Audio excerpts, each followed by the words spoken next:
The crystal glasses clinked as my sister Amanda raised her fourth toast of the evening. To Daddy's 60th birthday, she beamed, and to wise investments. That last part was aimed at me, her signature subtle dig. I sipped my wine quietly, watching the family dynamics play out around our father's massive dining table.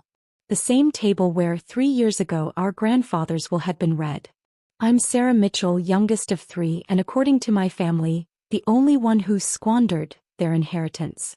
If they only knew that my squandered $2 million had just turned into $8 billion yesterday. Sarah, darling, my mother's voice carried that familiar note of disappointment. I noticed your car's getting rather worn. Are you sure you wouldn't like to discuss financial planning with Amanda? She's done so well with her inheritance. Amanda preened, her designer dress and diamond earrings screaming success.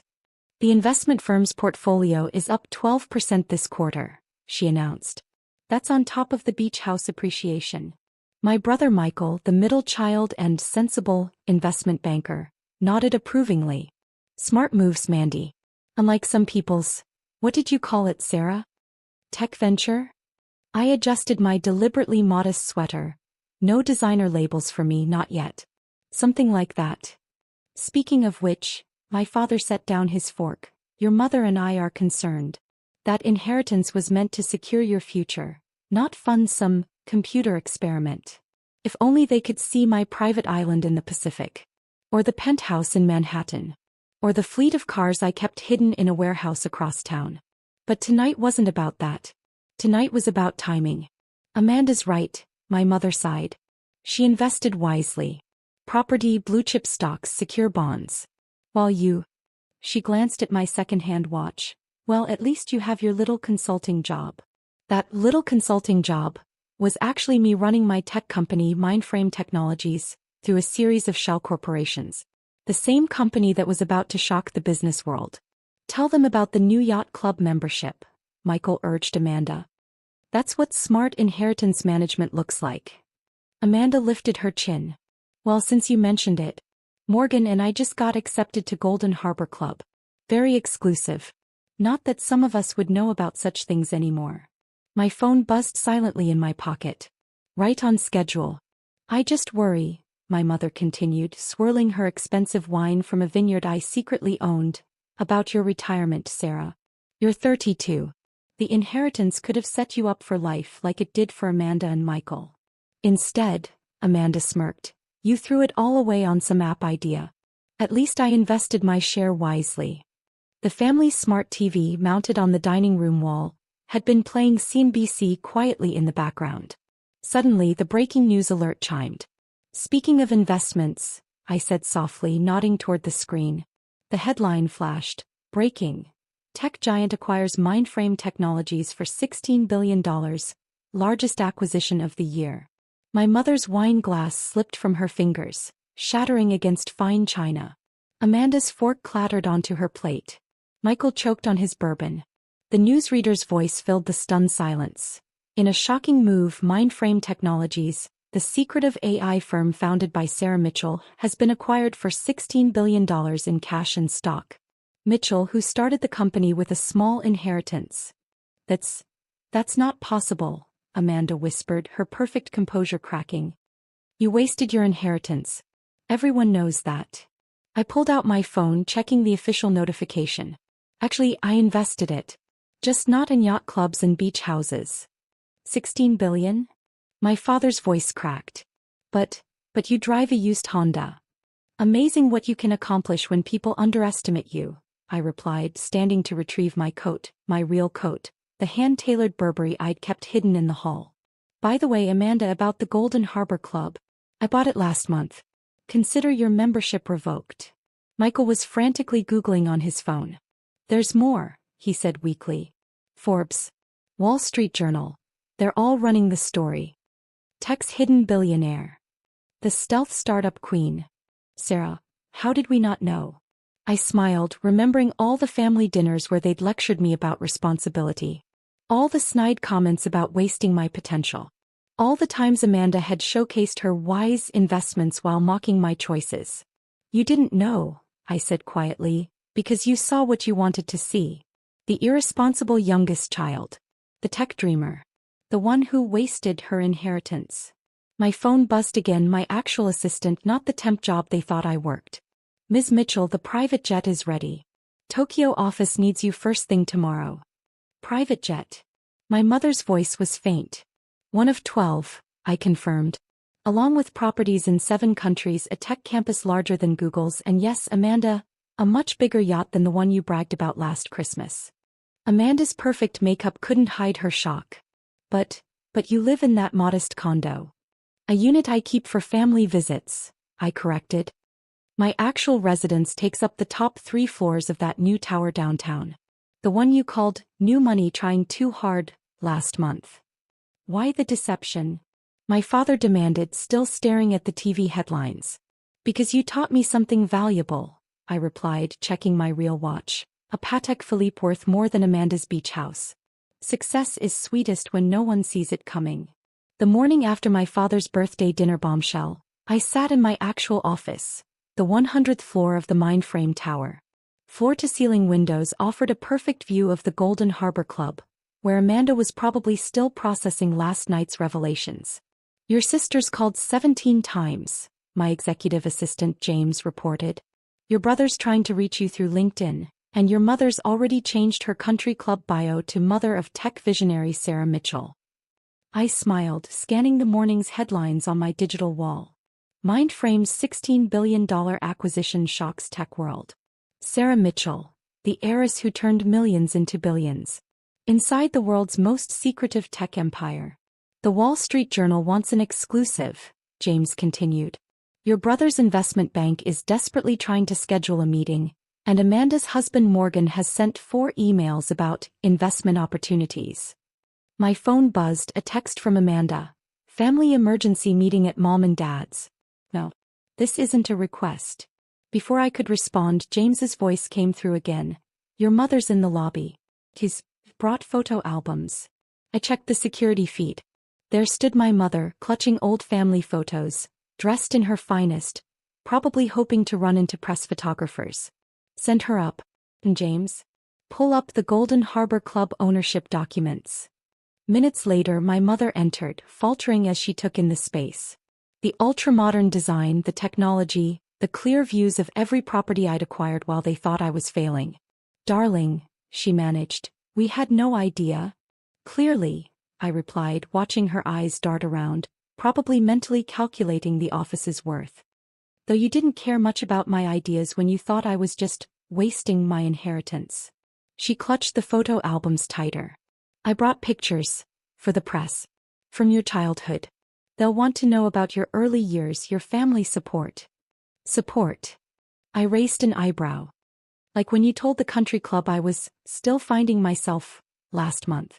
Or when you suggested I get a real job at Amanda's firm. We were worried about you. Living in that small condo, driving that old car. While building this, I gestured to the empire around us. Every property you see from these windows. I own it. That new tech campus on the river? Even Amanda's precious beach house neighborhood. I acquired it through a shell corporation last week. My phone buzzed, another message from Amanda. Mom's gone to talk sense into you.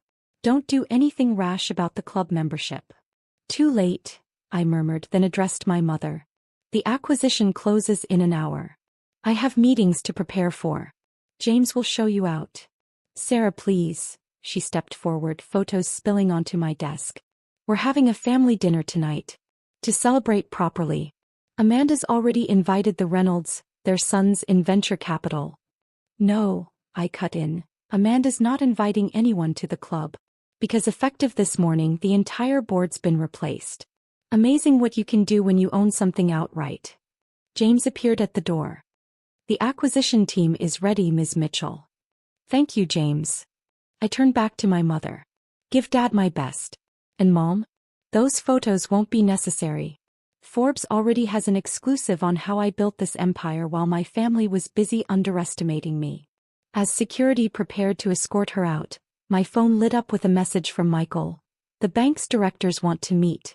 We could collaborate, keep it in the family. I laughed, typing back, interesting offer. But I already own 30% of your bank shares. Check tomorrow's announcements. Because this was just the beginning. The acquisition would double Mindframe's value. The real estate holdings would reshape the city. And my family? They were about to learn that sometimes the child they dismissed as irresponsible had actually been choreographing everything all along. The acquisition signing ceremony at Mindframe Tower's Grand Hall buzzed with energy. Tech journalists jostled for position, cameras flashing as I stood in a perfectly tailored Alexander McQueen suit, no more pretending to shop at department stores. "Your family's here," James murmured. "All of them." I glanced toward the media section. There they were, my parents, Amanda, Michael, even Morgan, all dressed like they'd been supporting me all along. Amanda was already networking, probably claiming she'd always believed in her sister's vision. My phone buzzed with a text from Michael. "We need to talk. Family meeting tonight. The bank's board is very interested in any potential partnerships." I smiled, typing back, "Actually, check your email. Your bank's ownership changed hands an hour ago. Hostile takeover. Guess who's the majority shareholder?" The ceremony screens displayed Mindframe's stats. Acquisition price, $16 billion. Market impact, largest tech deal of the decade. Post-merger valuation, estimated $30 billion. "Ms. Mitchell," a Bloomberg reporter approached, microphone ready. "Your sister Amanda told us she was an early supporter of your vision. Would you say family backing was crucial to your success?" I caught Amanda's flinch in the crowd. "Actually," I replied, loud enough to carry, "I succeeded despite my family's constant criticism. They thought I'd wasted my inheritance. Sometimes the best motivation is proving everyone wrong." Mother's social smile cracked slightly. Michael's banking portfolio nearly slipped from his manicured fingers. 2 minutes to signing," James announced. I stepped to the podium, remembering all the family dinners where they'd mocked my computer hobby. All the holiday gatherings where they'd showcased Amanda's wise investments. All the times Michael had lectured me about responsible money management. 30 seconds. The screens began the countdown. In the crowd, Morgan, who'd rejected my early investment offer as too risky, was frantically checking his Golden Harbor Club membership status on his phone. The documents were signed. Mindframe's value jumped to $35 billion within minutes. The hall erupted. Somewhere in the crowd, my mother was probably planning how to rewrite history in her social circles. "Ms. Mitchell." Reporters swarmed. "How does it feel to become one of the youngest tech billionaires? Your net worth just crossed $20 billion. Any plans to slow down? Will you be upgrading from your modest condo now?" I smiled, adjusting my Cartier watch, the one I'd kept hidden during years of family criticism. Actually, that condo was just for show. Like that old Honda and the secondhand clothes. Success is sweetest when everyone underestimates you. James appeared at my elbow. "Board meeting in 10. And Amanda's trying to schedule a family celebration at the Golden Harbor Club. Tell her the club's closed for renovation," I replied. "Indefinite renovation. Oh, and her beach house? The neighborhood's being rezoned. For my new tech campus." The ceremony screens showed the final numbers. My phone buzzed constantly, distant relatives, old friends, former critics all scrambling to connect. A message from Amanda caught my eye. "The club members are panicking. Please, we can discuss this." "Should have thought about that before spending 3 years mocking my investments," I murmured. As security cleared a path through the media, I caught sight of my father trying to reach the executive area. Time to show him what his irresponsible daughter had really built. The Mindframe executive floor was a testament to everything they'd dismissed. State-of-the-art everything, priceless art and views that made Amanda's beach house look like a pool shed. "Sarah," my father stepped forward, "this is incredible. But surely we can discuss this as a family." "Family?" I laughed softly. "We're only family now because I'm worth billions. Funny how that works." I walked to my window wall, surveying the city I'd reshaped while they thought I was failing. "That inheritance you thought I wasted? I turned it into this. Every building you see, every company you know, every success you mocked, all part of my plan." "But why the deception?" Mother whispered. "Because you taught me something valuable," I turned back. "Success isn't about impressing family. It's about proving them wrong, even if you have to do it in secret while they ridicule your choices." Amanda stepped forward, her socialite training kicking in. About the club membership. Is permanently revoked, I finished. Consider it payback for all those times you bragged about your wise investments while mocking mine. You can't just. Michael started. Surely I can. And I am. I pressed a button, displaying Mindframe's full portfolio on my digital wall. While you were pitching me mutual funds, I was building this. Every acquisition, every property, every success you were too busy judging to notice. The stock tickers caught everyone's eye, my net worth passing $25 billion. Now, I checked my watch. I have a board meeting. We're discussing which companies to acquire next. James will show you out. Wait, Mother reached for my arm. The Reynolds are hosting a celebration dinner tonight. Everyone who's anyone. Everyone who doubted me? I raised an eyebrow. Everyone who dismissed my dreams. No thanks. My private jet's waiting, Singapore office needs attention. Private jet? Amanda whispered. A fleet of them, I confirmed. Though you probably missed that detail while bragging about your timeshare in the Hamptons. As security arrived to escort them out, Father turned back. Princess, please. We can fix this. No need, I smiled. I already fixed it. Built a billion-dollar empire, reshaped the entire city, and proved every doubt wrong. But hey, at least now you have something real to brag about at the country club. Oh wait. I own that too. After they left, James brought in the final reports. Acquisitions complete. You're trending worldwide.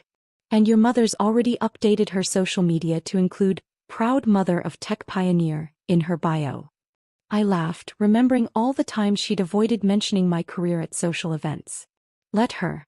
Success is the best revenge, especially when it comes with the power to reshape their entire world. My phone buzzed one last time, a message from Amanda. Family dinner Sunday. Please. We need to make this right. I typed back. Can't make it. Too busy running the empire you said I'd never build. But feel free to discuss my success without me, you've had plenty of practice discussing my failures. Looking out over my city, watching the sun set behind buildings I owned, I smiled. Sometimes the best revenge isn't proving people wrong. It's succeeding so spectacularly that they have to live with knowing how wrong they were. And I was just getting started.